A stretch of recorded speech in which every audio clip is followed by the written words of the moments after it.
Everyone has a choice, and your choice is to go out and find your calling rather than wait for it to call on you, because we know that that often doesn't happen. Keep listening, because I want to tell you about the 4 things I looked for that helped me find a vocation and shape a career that I absolutely love. And you can too.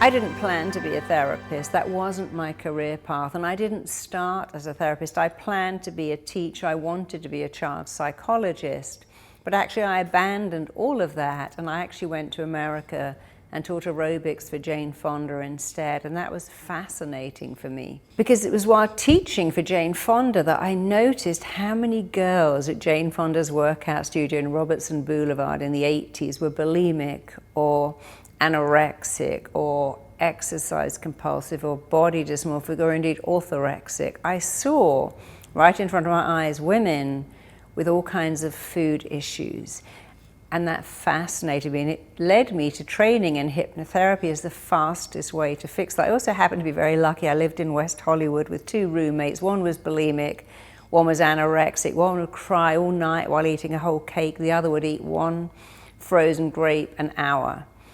And I realized then, oh, all of these eating issues, this is not a physical thing, this is like a mental health issue. And it fascinated me.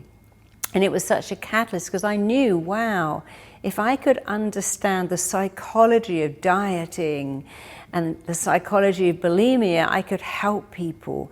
I could help my roommate who's in tears all the time and is starving herself, and it all went back to being abandoned by her father when she was 4 and just not feeling enough and always trying to be perfect, which she felt she could only do by starving herself. And I helped her tremendously. I helped so many people, and I massively helped myself because I thought, wow, I love this. I really am making a difference. I'm doing what I was meant to do, and my life has kind of gone full circle. My father was an amazing teacher. He wanted me to be a teacher. He was very sad when I left college, took off to LA and worked for Jane. And then I became a therapist, and then I became a writer, a lecturer, a speaker on television, and now I've gone full circle. I am actually a teacher again. That would make my dad so happy. I now teach people my method. I've had many awards for being a great teacher. And if he was still alive to see that, he would be so delighted. That's what he wanted for me. But that wasn't for me. For me, being a therapist was everything. It still is. I found my vocation, but I found it kind of by mistake.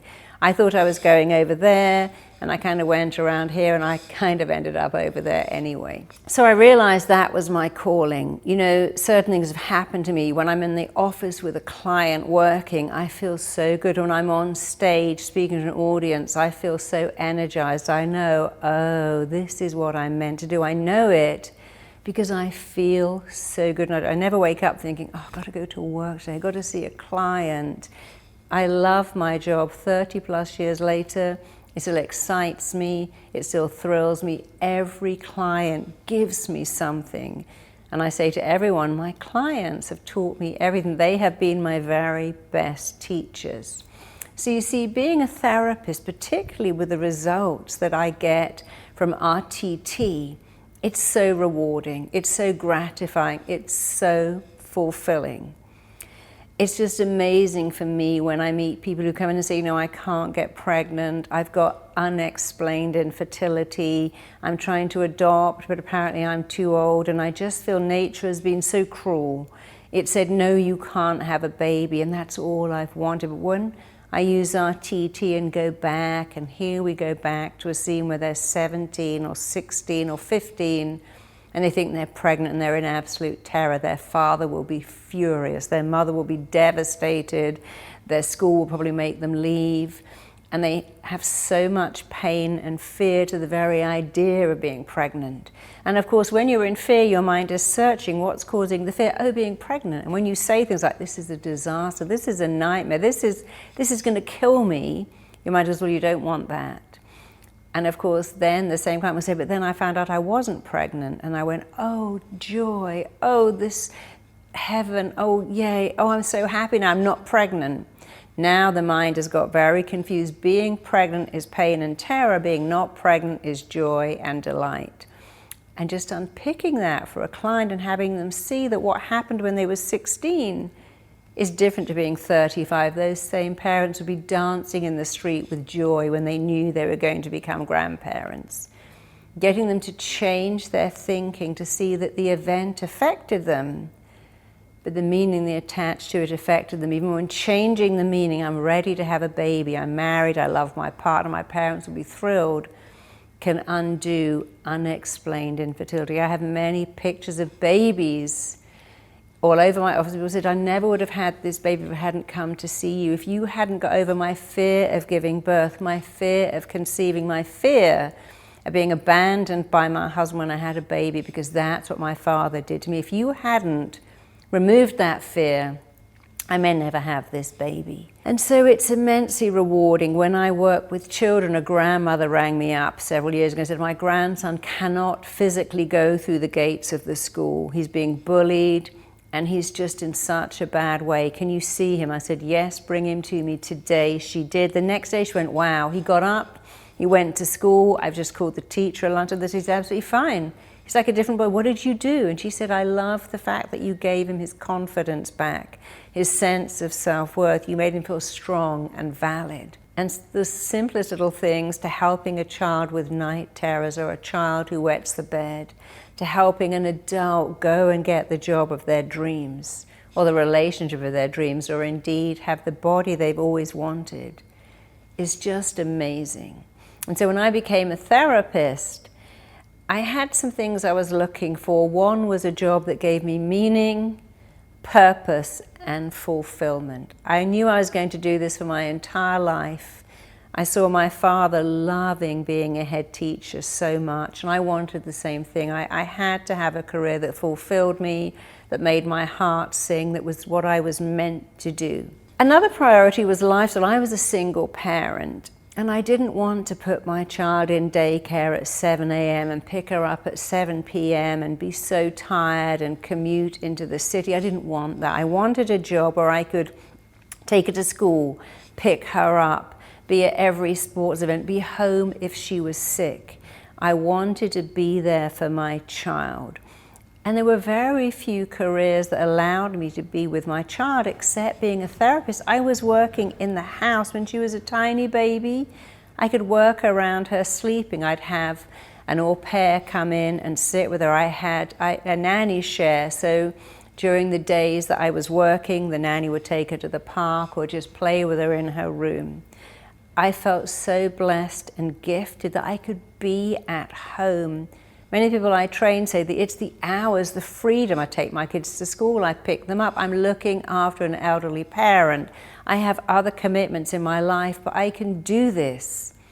People who are older say, I love it because I only have to work for 2 hours a day, but I love it. So the freedom and the lifestyle is so important. The flexible hours. I could work and see clients at 8 o'clock at night when my little baby was sleeping. I could see them during the day when she was at school. And in the holidays, I could fit my clients around activities that she was at, and it was perfect for me. To this day, I feel so fortunate that I could do that. And I feel so glad that I can teach so many other single parents or other parents that they can have a job where they can fit the hours entirely around their family's needs. I also wanted a job that paid well. Again, I was a single parent. Everything was on me. And initially that was hard. I didn't like that, having to struggle, not having enough money. I could pay the bills, but only just pay this. When I became a therapist, I could actually put my daughter into private school. And then when I started to write about therapy, I could also take her on holidays, because at first it was, okay, I can afford these school fees, but that's it. But when I started to write about therapy too, I found another avenue to make an income so that it was even better. And there's nothing wrong with wanting to make a great living. So many of my clients are immensely wealthy. I thought, well, I didn't want to feel like the poor person working with this wealthy person. It was exciting that I could be a therapist, but also a wealthy therapist. I loved that I could really hold my head up, buy my own home, have a car, put my daughter into private school, and many of the people I've trained said the best thing about this is I'm paying for my kids to have a better education. I'm paying for holidays. We've just bought our first home. I trained someone from Australia who just sent me a picture and said, hey, as a single mum, I've just bought this home for me and my girls, and this was so out of my reach, and now it isn't. So the financial freedom is also very, very important.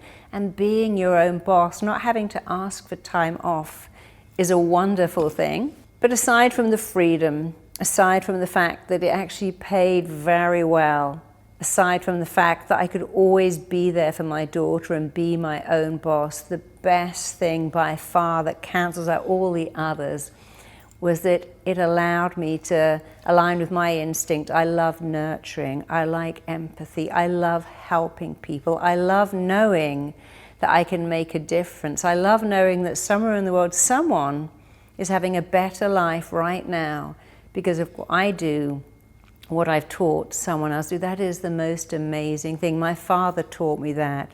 He said, you know, there's a little kid somewhere having a better life because I am dedicated to being the best teacher. And I can think, wow, there's someone today that's having a better life because of what I can do. And many people say, I'd love to be a therapist, but you know, I haven't got 4 years to do a master's in psychology. I can't afford 4 years of training. I can't take 4 years away from my family to study that long. But you see, what makes a great therapist is empathy. People skills. If you love people, if you love helping people, if you love making a difference, even for empathy, if you have those skills, we can teach you the next skills, the understanding of human behavior, what makes people tick, the 3 things wrong with people, the way the mind works, the 4 roles we play in order to fit in. We can teach you everything to be a phenomenal therapist, and we also teach you how to market yourself as a phenomenal and successful therapist.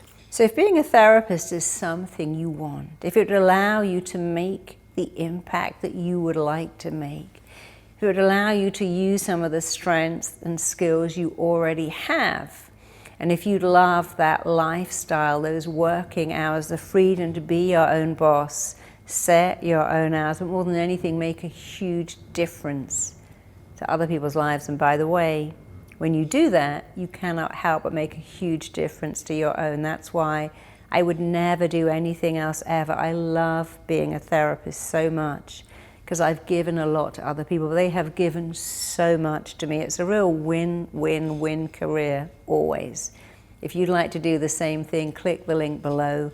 Download the brochure to find out more about training with me and becoming a fulfilled, successful RTT therapist. Check out my next video here.